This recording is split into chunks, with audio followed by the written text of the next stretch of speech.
नमस्कार दोस्तों, स्वागत है आपका हमारे YouTube channel temple of health Mussoorie Uttarakhand में। मेरा नाम कपिल है, कैमरे में अमित भाई, और साथ में आज हमारे साथ है गोपाल भारद्वाज जी, जो कि है सबको पता है मसूरी और अपने गढ़वाल रीजन के एक फेमस हिस्टोरियन है। तो अंकल हमें कुछ इन्फॉर्मेशन बता रहे थे आप हमारे जो पूर्व प्रधानमंत्री श्रीमती इंदिरा गांधी जी के बारे में, कि उनका क्या मसूरी के लिए कंट्रीब्यूशन था। हम चाहते हैं कि वो हम आपको भी शेयर करवाएं। ये अंकल आप कुछ बता रहे थे।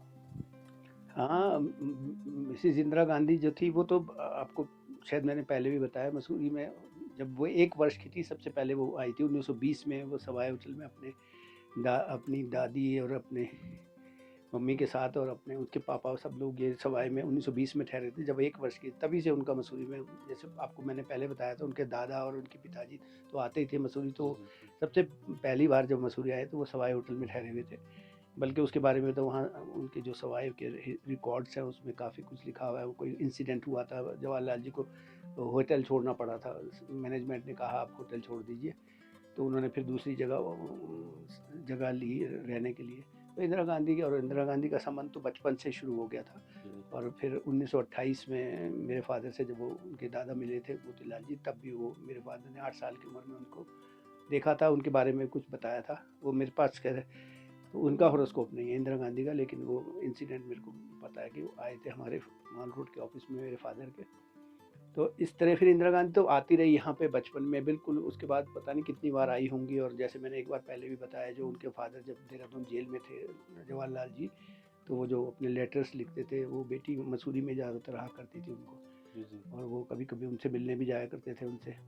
तो नेहरू परिवार का तो बहुत ज़्यादा यहाँ पे वो रहा है। लेकिन उसके बाद आती रही है इंदिरा गांधी, कई बार आती रही है।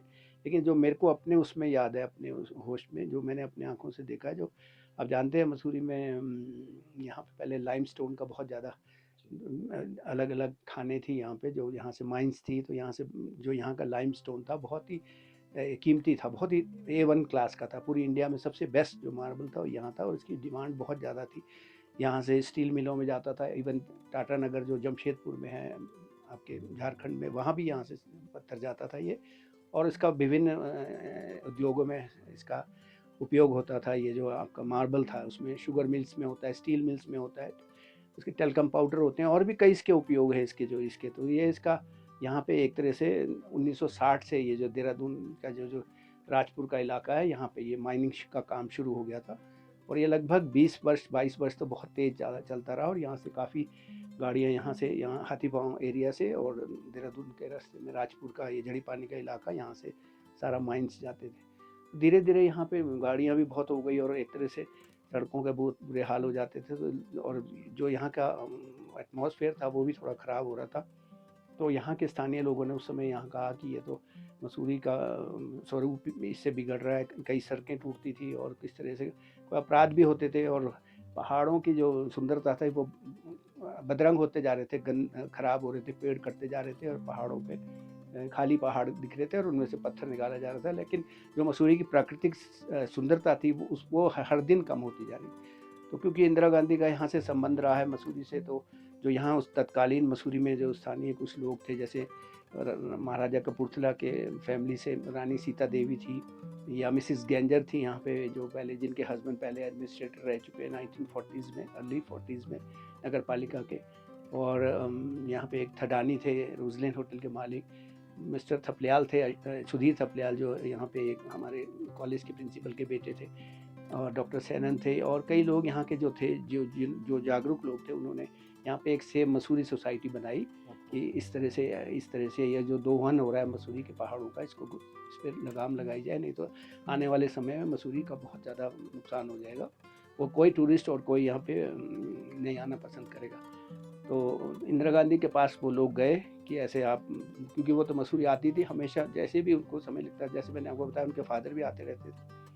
तो उन्होंने व्यक्तिगत रूप से इंटरेस्ट लिया इस बात में, इंदिरा गांधी ने।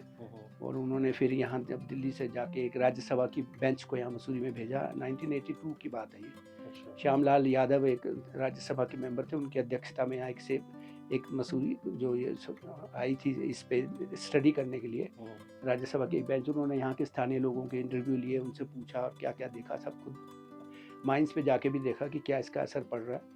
तो उन्होंने फिर उसकी रिपोर्ट इंदिरा गांधी को दी। बाद में फिर वो सुप्रीम कोर्ट के पास गया ये यहाँ का जो है, तो सुप्रीम कोर्ट ने उसके आधार पर धीरे धीरे इसको माइंस को बंद कर दिया। उनकी लीज जो माइनर्स थे उनकी लीज धीरे धीरे ख़त्म होती गई और 1994 में सारी माइंस बंद हो गई।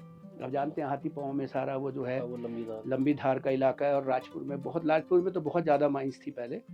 और तो इंदिरा गांधी का ये एक तरह से मसूरी के लिए सबसे बड़ा जो हम योगदान कह सकते हैं, इंदिरा गांधी ने जो दिया हमारी मसूरी को, उसका जो आज हम यहाँ स्वरूप थोड़ा बहुत देखते हैं, जो आज भी प्राकृतिक सुंदरता बची हुई है, उसका ये सबसे बड़ा क्रेडिट जो है वो मिसिज इंदिरा गांधी को जाता है। उसके बाद फिर टिबेटन फाउंडेशन है, वहाँ भी इंदिरा गांधी आती रही है। जो यहाँ टिबेटन्स का वो है हैप्पी वैली में, वहाँ भी इंदिरा गांधी आई है। और यहाँ पे उनकी एक मौसी रहती थी मिसिज वांचू, यहीं पे घर था उनका लाइब्रेरी में, तो वहाँ उनसे मिलने आया करती थी। और यहाँ पे उनके पारिवारिक संबंध भी थे। और वैसे भी मैं आपको पहले भी बता चुका हूँ, मिसिज वो जो विजय लक्ष्मी पंडित थी, जवाहरलाल जी की बहन, उनके तो बच्चे यहाँ पढ़ते थे। और इंदिरा गांधी तो आती रही, फिर राजीव गांधी भी आए हैं, सोनिया गांधी भी आई हैं। प्रकृति से बहुत प्यार था। और जैसे मैंने आपको बताया, ये पूरा जो नेहरू का जो उस समय का जो पीढ़ी थी, मतलब मोतीलाल जी हो, जवाहरलाल जी हो, इंदिरा गांधी जी हो, इवन राजीव गांधी भी जब डून स्कूल में देहरादून में पढ़ते थे तो हर वीकेंड यहाँ मसूरी आया करते थे। उनके व्यक्तिगत जो क्लासमेट थे वो यहाँ, उनका होटल था, वहीं वो ठहरते थे।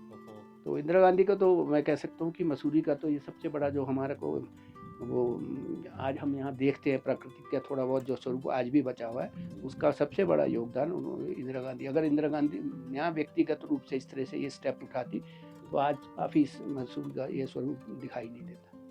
दूसरा, मैंने यहाँ पत्रकारिता में जब करता था थोड़ा अर्ली 70s में और 80s तक, तो इंदिरा गांधी जब यहाँ आई थी 1974 में, जो ये IAS अकेडमी है, जो राष्ट्रीय प्रशासनिक अकेडमी है यहाँ मसूरी में शालीविल एरिया में, तो वहाँ पे उसका जब नाम 1974 में Lal Bahadur Shastri National Academy of Administration किया गया, तो उस दिन इंदिरा गांधी ने पब्लिक मीटिंग भी की थी यहाँ पे हैप्पी वैली में। तो मैं I was very much there, और इंदिरा गांधी ने हम मेरे से ऐसे वेव भी किया कि मैं एक पेड़ पे चढ़ के फोटोग्राफी कर रहा था। और वो काफ़ी मतलब मसूरी से तो बहुत प्यार करते थे। वो फोटोग्राफ्स तो मेरे पास भी है, जो मेरी खुद की खींची हुई है उस दिन की। उसके बाद फिर 82 में फिर आई थी इंदिरा गांधी यहाँ पे, ये जो हरियाणा हाउस है, एकांत ये कोठी है हरियाणा हाउस, वहाँ पे रुकी रही है, 4-5 दिन रुकी है। उस समय भी यहाँ पे जो स्थानीय लोग थे सब उनसे मिलते थे।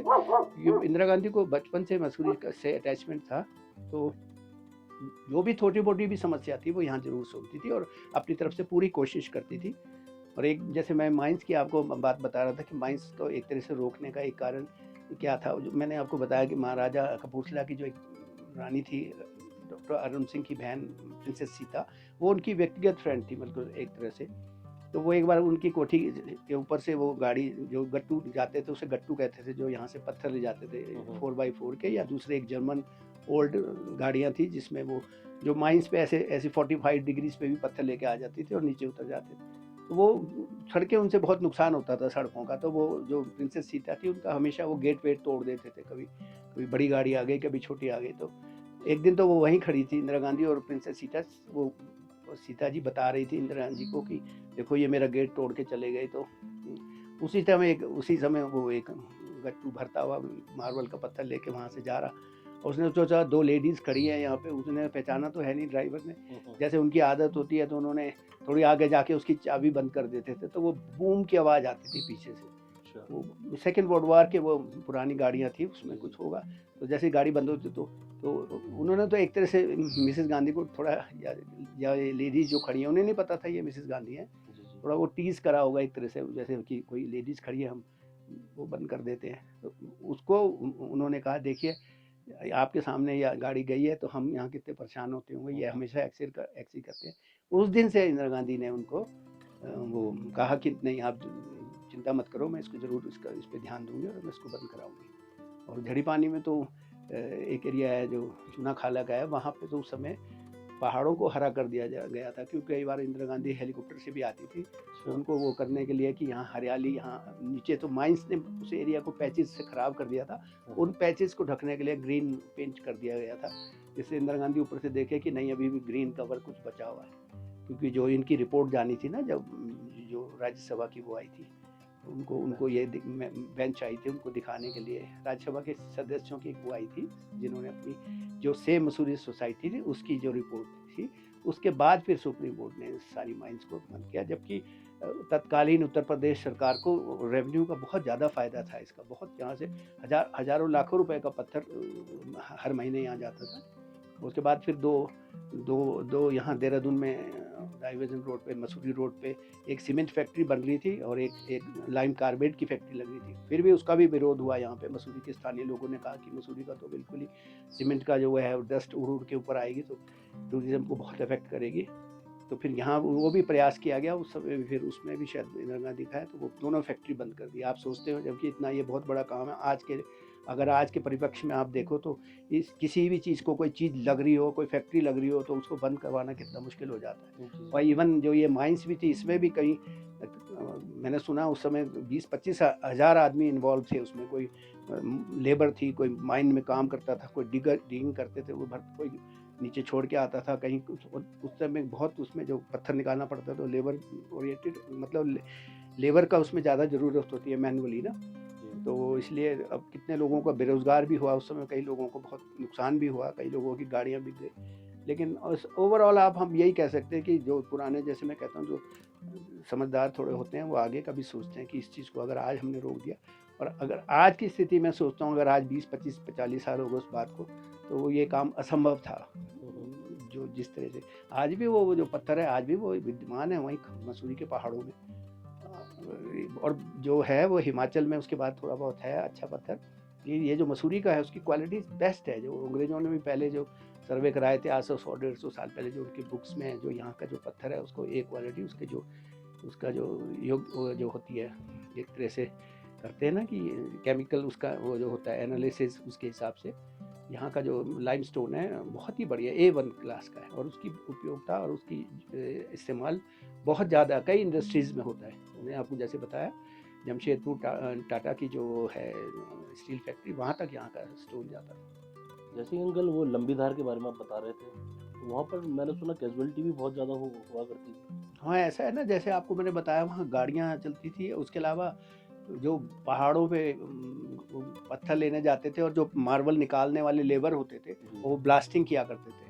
ब्लास्टिंग से तो उससे जब कई बार उनको भागने का समय नहीं मिलता था, क्योंकि बिल्कुल खड़े पहाड़ थे, नहीं भागते थे, तो वो कई बार उनके ऊपर ही पहाड़ आ जाता था और वहाँ अकाल मृत्यु, कई लोग जड़ होके मरे हैं, कई मजदूर मरे हैं वहाँ पे। अब हमारे उसमें कहते हैं कि अगर किसी की अकाल मृत्यु हो तो वो वहीं पे घूमता रहता है उसकी आत्मा। तो आज भी उस जगह को हॉन्टेड कहते हैं, लंबी धार को, उस जगह को काफ़ी लोग हॉन्टेड है। और एक पूरी उत्तर प्रदेश सरकार ने वहाँ पे एक पूरा टाउनशिप बनाया था इनके लिए जो जितने ये इसमें काम करने वाले थे। आज आप देखते हैं हाथीपार में काफ़ी डेजर्टेड पड़ा है, उसमें भी लाखों करोड़ रुपए लगे होंगे उस ज़माने में। उत्तर प्रदेश सरकार से फिर उत्तराखंड को ट्रांसफ़र हुआ, लेकिन आज भी वहाँ पे कोई सरकार को कोई ना कोई छोटा मोटा इस तरह से इंडस्ट्री खोलनी चाहिए। ज़रूरी नहीं है, या लिमिटेड स्तर पे वो माइनिंग का करा, उसको कंट्रोल, उस पर माइनिंग का थोड़ा सा निकालना शुरू करें। एक्सप्लॉयटेशन नहीं होना चाहिए किसी चीज़ का, लेकिन अगर 10, 20, 100, 50 आदमियों को रोज़गार मिलता है तो सरकार कंट्रोल वे पे माइनिंग का काम आज भी कर सकती है, और वहाँ पे जो उन्होंने इतना पैसा खर्च किया हुआ है यूपी गवर्नमेंट ने, उसका उपयोग कर सकते हैं।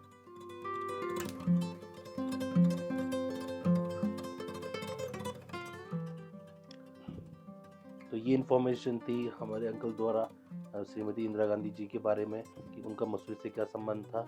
और आपको ये अगर जानकारी अच्छी लगी होगी तो आप हमारे चैनल को सब्सक्राइब कीजिए और फॉलो कीजिए। धन्यवाद।